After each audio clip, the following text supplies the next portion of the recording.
Before 1933, baseball cards were tiny, dull, and almost forgotten. Then, right in the middle of the Great Depression, a gum company released a set so bold, so different, that collectors still argue it changed the hobby forever. But the real story? It's not just about the cards, it's about the why Goudey made them the way they did, and what it set in motion. Before 1933, baseball cards were a completely different world. They weren't tiny time capsules of the game. They were small, inconsistent, and scattered across the country in different flavors.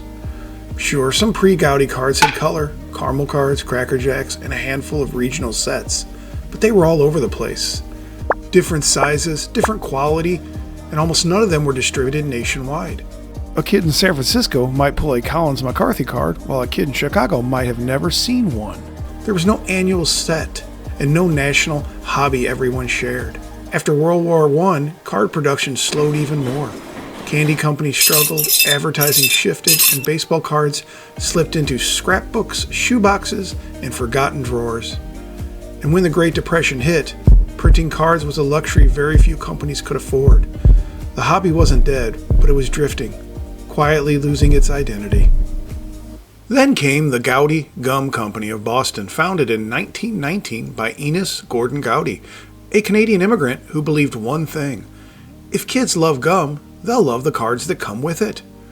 But he didn't want to revive baseball cards, he wanted to reinvent them.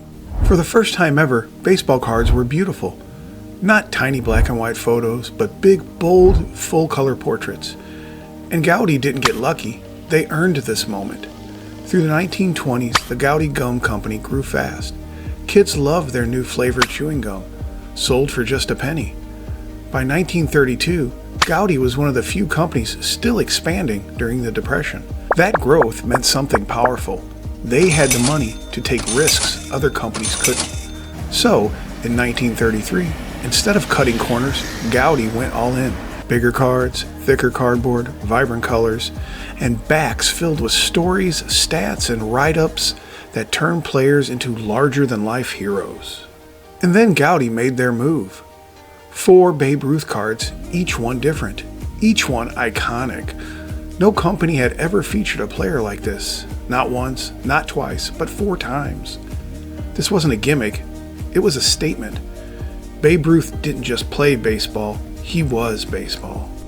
But Goudey didn't stop with Ruth. They gave us Lou-Gehrig, baseball's iron horse. Not 1, but 2 cards in the set, number 92 and number 160.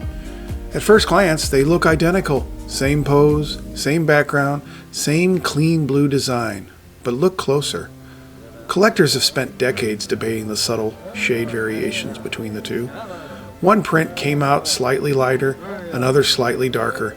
Just quirks of the early 1930s color printing, but quirks that turned into one of the first true variation chases in the hobby history. And with color, star power, and storytelling, Goudey wasn't just selling gum anymore. They were creating a new kind of collector. And here's what truly made the 1933 Goudey set revolutionary. These cards weren't made for adults, they were made for kids, the people who needed them the most. In the middle of the Great Depression, when families were cutting back on everything, a single penny still gave a kid a tiny escape. Goudey packs were cheap, colorful, and everywhere.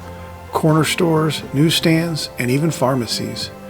Kids didn't just collect these cards, they lived with them. They traded them in the schoolyards, flipped them against brick walls, stashed them in their desks, battle-worn corners, bent edges, every card told a story. And for many kids, this was their first connection to baseball heroes. Not every family had a radio. Not every kid lived near a ballpark.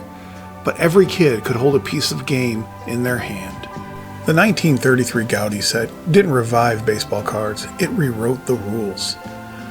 And here's the part most collectors forget. Goudey didn't stop with 1933.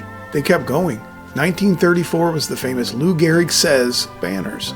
1935 with their wild puzzle-style cards, and smaller releases as the decade rolled on. But as the Depression eased and the 1940s approached, Goudey began to fade. Rising costs, tougher competition, and changing candy markets eventually pushed them out of baseball cards. By the time World War II arrived, Goudey was finished. But the blueprint they created lived on. And when Bowman and Topps restarted the hobby in the late 1940s and early 1950s, they didn't create a new system. They simply followed the one Goudey had already written. From the depths of the Great Depression to playgrounds across America, the 1933 Goudey set didn't just bring baseball cards back, it transformed them forever. If you love stories like this, make sure to like this video and subscribe for more hidden hobby history. And join me next week as we go beyond the cardboard.